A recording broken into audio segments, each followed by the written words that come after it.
நம்மோடு கருத்து பகிர்வுக்காக இணைகிறார் மூத்த பத்திரிகையாளர் திரு ஷபீர். ஷபீர், இப்போ அன்புமணி ராமதாஸ் பேச்சுவார்த்தைக்கு வந்திருக்கிறார். இப்போ ராமதாஸ் இதுல இதே கூட்டணியில் இடம்பெறுவதற்கான அந்த முடிவை எடுப்பார் அப்படின்னு நினைக்கிறீங்களா, அல்லது வேறு மாதிரியான முடிவை அவர் எடுப்பதற்கும் வாய்ப்பு இருக்கிறது அப்படின்னு நினைக்கிறீங்களா? ராமதாஸை பொறுத்த வரைக்கும் அவர் என்ன முடிவு எடுக்க போகிறார், எப்படி அவருடைய முடிவு இருக்கும் அப்படின்றத நாம கணிக்க முடியாது.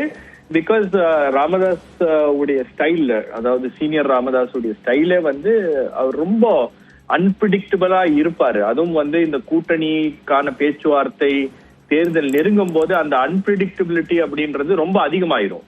அவர் என்ன முடிவு எடுக்க போகிறார், எப்படி எந்த கட்சி பக்கம் போகிறார், எந்த கூட்டணிக்கு போகிறார் அப்படின்றதெல்லாம் எடுக்க முடியாது. பட் தற்போது இருக்கக்கூடிய இந்த சூழல் இருக்கு இல்லையா, அதாவது அன்புமணி ராமதாஸ் அவர்களுக்கும் அதே போல பாமகவுடைய நிறுவனர் திரு ராமதாஸ் அவர்களுக்கும் நடக்கின்ற இந்த பிரச்சனை என்பது ஒரு ரொம்ப சீரியஸான பர்சனல் இஷ்யூ. அப்ப அதுல அரசியல் கட்சிகள் எந்த சைடு போறது, யார் பக்கம் நிற்பது அப்படின்ற ஒரு நிலைப்பாடை எடுப்பதுல ஒரு தயக்கம் என்பது இருந்துச்சு. இதுவரைக்கும் அதிமுகவுக்கு அந்த தயக்கம் என்பது இருந்துச்சு.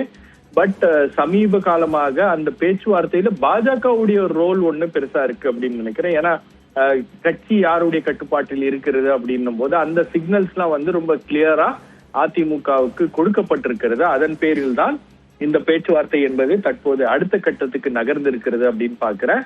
திரு அன்புமணி ராமதாஸ் அவர்களை அழைத்து இபிஎஸ் அவர்கள் பேசுகிறார். ஏன்னா கடந்த முறை திரு அன்புமணி ராமதாஸ் நடத்திய ஆர்ப்பாட்டத்துக்கு அதிமுக சார்பாக அழைப்பு விடுக்கப்பட்டிருந்தாலும் யாருமே போல. ஏன்னா அந்த சமயத்துல ஒரு சின்ன கன்ஃபியூஷன் அப்படின்னு இருந்துச்சு, தந்தையுடன் பேச்சுவார்த்தை நடத்துவதா அல்லது திரு அன்புமணி ராமதாஸுடன் பேச்சுவார்த்தை நடத்துவதா அப்படின்னு. இப்ப அந்த கன்ஃபியூஷன் அதிமுகவுல இருந்தது, ஒரு கிளாரிட்டி கிடைச்சிருக்கு அப்படின்னு பாக்குறேன்.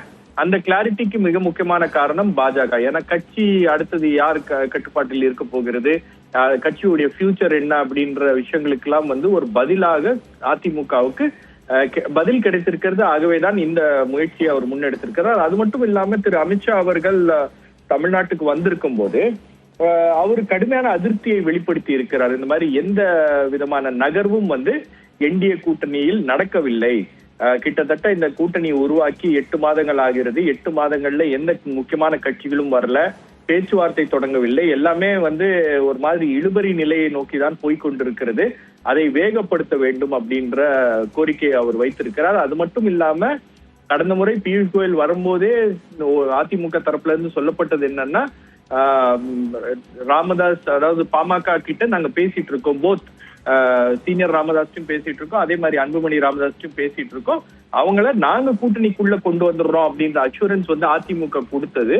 ஆகவேதான் இந்த கூட்டணியில யார் முக்கியமான ரோல் பிளே பண்றது அப்படின்றது இருக்கு. ஏன்னா பாஜக கட்டமைக்கின்ற கூட்டணியா அல்லது அதிமுக கட்டமைக்கின்ற கூட்டணியா அப்படின்ற ஒரு விஷயமும் இதில் இருக்கிறது. அதனால தற்போது இபிஎஸ் அந்த முடிவை எடுத்திருக்கிறார். அன்புமணி ராமதாசுடன் அந்த பேச்சுவார்த்தையை தொடங்கி இருக்கிறார். இதுக்கான ரியாக்ஷன் எப்படி இருக்கும் அப்படின்றது நாளைய தினம் திரு ராமதாஸ் அவர்கள் அவருடைய பிரஸ் கான்பரன்ஸ்ல சில விஷயங்களை பேசுவாரு. அப்பதான் நமக்கு அது கிளியரா புரியும் அவர் இதை எப்படி எடுத்துக்கிறாரு அப்படின்னு. இன்னொரு விஷயம் பாத்தீங்கன்னா, உங்களுக்கு திரு ராமதாஸ் அவர்களை புறக்கணித்து விட்டு அவரை உதாசீனப்படுத்தி விட்டு சேலம் மற்றும் அதை சுற்றியுள்ள அந்த பகுதிகள் எல்லாம் வன்னியருடைய வாக்குகள் அப்படின்றது ரொம்ப அதிகமாக இருக்கிறது. இந்த சென்டிமெண்ட் அவருக்கு எதிராக திரும்பிவிடக் கூடாது அப்படின்றதுலயும் அதிமுக தெளிவாக இருக்கிறது. சோ அதை எப்படி இபிஎஸ் பேலன்ஸ் பண்ண போறார் அப்படின்றத நம்ம பார்க்கணும். திரு ஷபீர், இதுல சீட் ஷேரிங் அது தொடர்பாக இவர்களுக்கு இடையேயான பேச்சுவார்த்தை தொடர்பாக வெளியாக இருக்கிற தகவலும் நம்ம முக்கியமா கவனிக்க வேண்டியிருக்கு. இப்போ 2021 23 தொகுதிகளில் பாமக போட்டியிட்டது. இந்த முறை 15 தொகுதிகளை தருகிறோம் என்று அதிமுக முன்வந்திருப்பதாக சொல்லப்படுகிறது. இந்த சீட் குறைப்பு என்பது பாமக பலவீனமாக இருக்கு அப்படின்னு அதிமுக நினைக்குது அப்படின்னு பார்க்கணுமா, அல்லது மற்ற கட்சிகளுக்கு குறிப்பாக பாஜகவிற்கு கூடுதல் தொகுதிகளை ஒதுக்க வேண்டிய சூழல் இருப்பதனால இந்த சீட் எண்ணிக்கை குறைக்குதுன்னு பார்க்கணுமா? அது ரெண்டுமே இருக்கிறது. ஏன்னா பாமக திரு ராமதாஸ் அவர்கள் இல்லாமல் பாமக அப்படின்ற ஒரு இயக்கம் என்ன அப்படின்ற ஒரு கேள்வியும் பலருடைய மனங்களில் இருக்கிறது. அப்போ இன்னைக்கு பாமகவுடைய நிலைமை அவங்களுடைய அந்த பார்கெனிங் பவரை அவங்க லூஸ் பண்ணியிருக்காங்க அப்படின்றதுதான் இது காட்டுகிறது. கடந்த முறை கொடுத்த அதே நம்பர்ஸை இந்த முறையும் கேட்கறாங்க. 2 பேரும் அதிகமான நம்பர்ஸ் தான் கேட்பாங்க.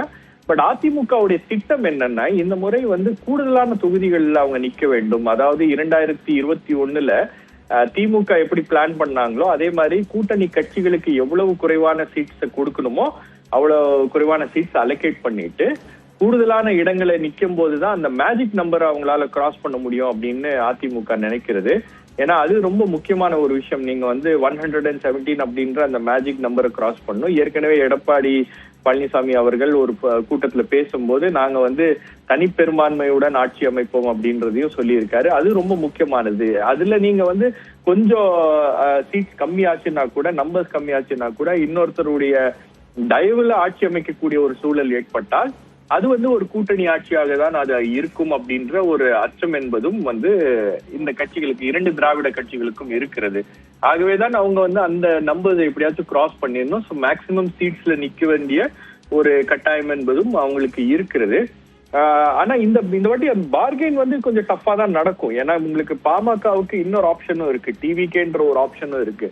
இப்ப டிவிகேன்ற ஆப்ஷன் வந்து உங்களுக்கு வந்ததுக்கு பிறகு இந்த கட்சிகளுடைய பார்கெனிங் பவர் வந்து கொஞ்சம் கூடி இருக்கு அப்படின்னு தான் பாக்குறேன். ஏன்னா எல்லா கட்சிகளும் வந்து ஆட்சியில் பங்கு வேண்டும் அப்படின்ற ஒரு கோரிக்கையை முன்வைக்கின்ற அளவுக்கு அவங்களுக்கு அந்த பார்கெனிங் பவரை வந்து தாவேக்காவுடைய வருகை என்பது உயர்த்தி இருக்கிறது. பட் அதே சமயத்துல தாவேக்கா கிட்ட இந்த கட்சிகள் எல்லாம் போவாங்க அப்படின்ற ஒரு எதிர்பார்ப்பு இருந்துச்சு. திரு அன்புமணி ராமதாஸ் அவர்கள் அவங்க கிட்ட பேசிட்டு இருக்காங்க, அந்த பேச்சுவார்த்தையும் நடந்தது.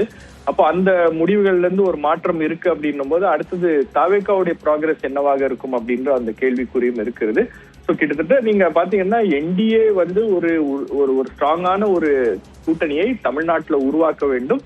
அது பாஜகவுடைய திட்டமாக இருக்கிறது. அதற்கான நகர்வுகளில் ஒட்டுமொத்தத்தையும் அவங்க கிரவுண்ட் லெவல்ல ஒர்க் பண்ணியிருக்காங்க அப்படின்றதும் வந்து இது காட்டுகிறது. ஏன்னா ஓரிரு நாட்கள்ல நிறைய செய்திகள் வரும், நிறைய நல்ல செய்திகள் வரும் அப்படின்றதும் வந்து சில பாஜக தலைவர்கள் வந்து தெரிவித்திருக்கிறார்கள். ஆகவே இந்த கூட்டணி பேச்சுவார்த்தை அப்படின்றதெல்லாம் வந்து அடுத்த கட்டத்துக்கு பொங்கலுக்கு முன்னாடியோ அல்லது பொங்கலுக்கு கழித்தோ நகர்வதற்கான வாய்ப்புகளும் அதிகமாக இருக்கிறது. இணைப்பில் வந்து கருத்துக்களை பகிர்ந்து கொண்டமைக்கு நன்றி ஷபீர்.